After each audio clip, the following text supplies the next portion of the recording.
Bismillahirrahmanirrahim. Assalamualaikum warahmatullahi wabarakatuh. Di sini saya akan menjelaskan tentang peradaban Islam di negara Palestina. Palestina merupakan kota suci umat Islam yang sangat dijaga kesuciannya.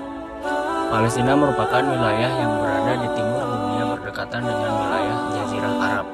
Istilah Palestina berasal dari kata Filistin, yaitu suatu bangsa ini menduduki pantai selatan Kanaan pada waktu bangsa Bani Israel memasuki wilayah itu. Daerah mereka belakangan dinamakan Filisti.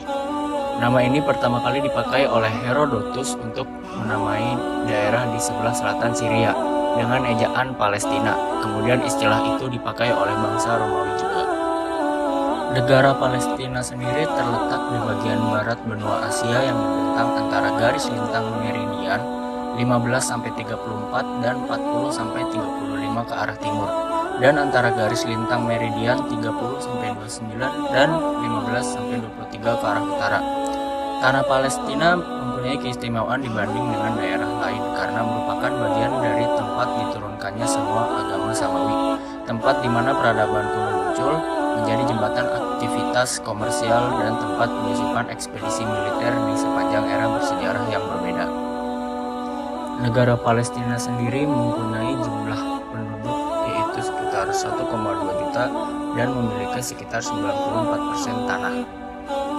Sejarah awal masuknya Islam ke negara Palestina itu sendiri yaitu berawal dari perjalanan Nabi Muhammad SAW dalam Isra Mi'rajnya di tengah masa kenabiannya, yaitu perjalanan dari Mekah menuju Masjidil Aqsa dan dilanjutkan ke langit ketujuh atau Sidratul Muntaha, merupakan mukjizat yang Allah berikan sangat luar biasa kepada Nabi Muhammad SAW. Kemudian, pada masa Amirul Mukminin Umar bin Khattab pada tahun 13 Hijriah berhasil menaklukkan Baitul Maqdis yang saat itu diduduki oleh orang-orang kafir. Ditaklukkannya Baitul Maqdis atau Masjidil Aqsa di Palestina memiliki arti yang sangat penting karena Masjidil Aqsa merupakan bumi para nabi dan rasul. Penaklukan Baitul Maqdis atau Masjidil Aqsa dengan jalan damai oleh Umar bin Khattab melalui Futuhat Islam merupakan pukulan teramat dahsyat bagi kaum kafir Nasrani dan Yahudi. Walaupun sesungguhnya Nabi Muhammad SAW dan umatnya jauh lebih berhak atas Baitul Maqdis daripada kaum Nasrani yang telah tersesat akibat menjadikan Isa putra Maryam sebagai sesembahan selain Allah. Sedangkan Nabi Muhammad SAW dan Nabi Isa putra Maryam yang merupakan keturunan Nabi Ibrahim hanya menyembah Allah yang Maha Esa. Selanjutnya terjadi penaklukan terhadap Palestina yang dilakukan oleh umat Islam, yaitu oleh Salahuddin Al-Ayyubi. Setelah beberapa wilayah telah ditaklukkan oleh Salahuddin Al-Ayyubi, tibalah saatnya ia memusatkan perhatiannya untuk menyerang Yerusalem, di mana ribuan rakyat Muslim dibantai oleh pasukan salib Kristen dengan sadis dan kejam. Setelah sampai di Yerusalem, Salahuddin segera menyampaikan perintah agar pasukan salib Kristen Yerusalem menyerah. Namun, perintah tersebut diabaikan hingga terjadilah pengepungan. Dalam kondisi terjepit seperti itu, pasukan salib mulai kehilangan semangat tempurnya dan memohon kemurahan hati sang sultan. Karena kelembutan hati Salahuddin, akhirnya bangsa Romawi dan Syria Kristen diberi hidup dan diizinkan tinggal di Yerusalem dengan hak-hak warga negara secara penuh. Selanjutnya yaitu jejak-jejak peradaban Islam di Palestina.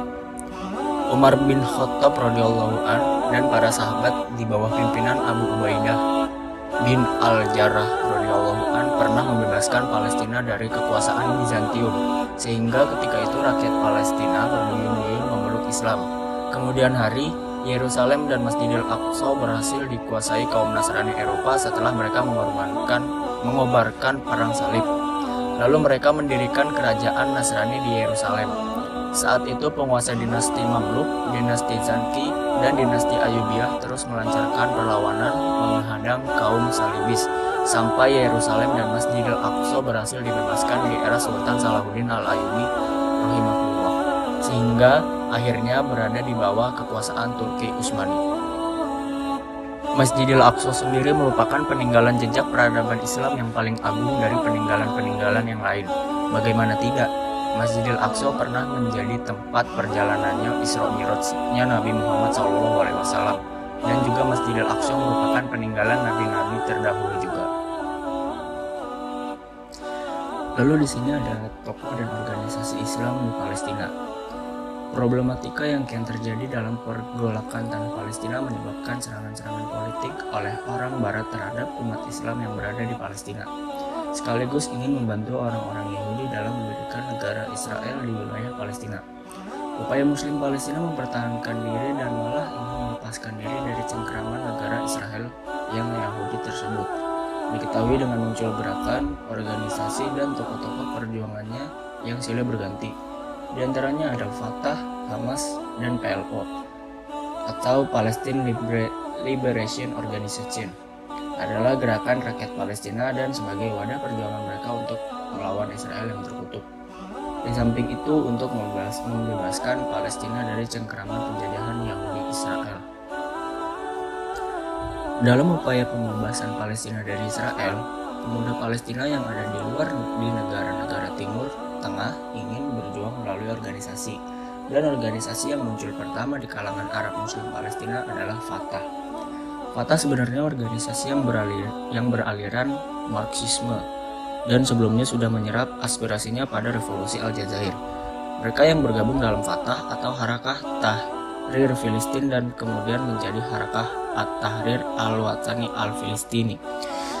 Di deklarasi pertama di Kuwait pada tahun 1957, Khalil Al-Wazir atau Abu Jihad berasal dari jalur Gaza, merupakan orang kedua dalam gerakan ini selama 30 tahun.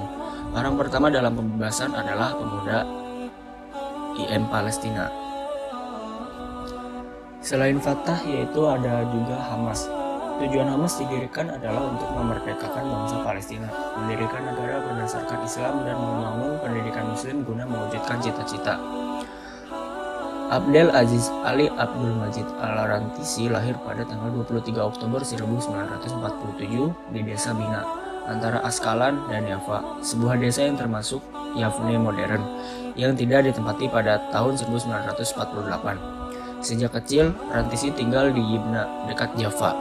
Namun karena terjadi perang Arab Israel pada tahun 1948, keluarganya mengungsi ke jalur Gaza. Bersama Syekh Ahmad Yasin, Abdul Aziz Rantisi adalah salah seorang yang ikut membantu lahirnya Hamas pada tanggal 15 Desember 1987. Lalu yang ketiga ada PLO atau Palestine Liberation Organization. Berdirinya negara Palestina didorong oleh keinginan untuk menyatukan penduduk Palestina yang terdiri dari beraneka ragam etnis. Pengumuman berdirinya negara ini dilakukan oleh Ketua Organisasi Pembebasan Palestina atau PLO. Secara lebih jelasnya yaitu Muhammad Abdel Rahman Abdel Rauf Arafat Al-Qudwa atau Yasser Arafat. Beberapa versi sejarah menyebutnya Yasser Arafat, merupakan salah satu tokoh pejuang Palestina pada abad ke-19. Beliau merupakan presiden pertama Palestina.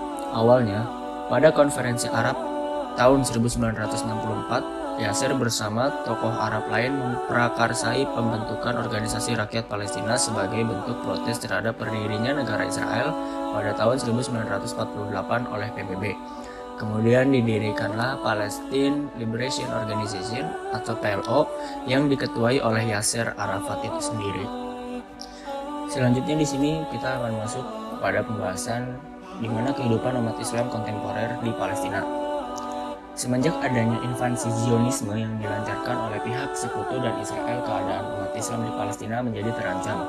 Bukan hanya terancam fisik, tetapi mereka umat Islam Palestina mengalami tekanan mental yang diakibatkan banyaknya anggota keluarga yang dibunuh secara sadis.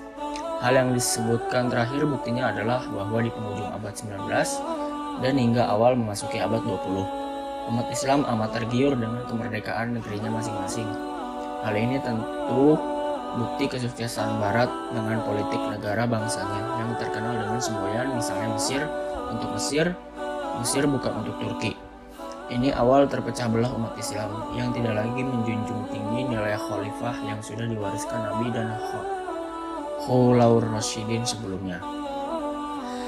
Lalu setelah berakhirnya periode klasik Islam, ketika Islam mulai memasuki masa kemunduran, Eropa bangkit dari keterbelakangannya.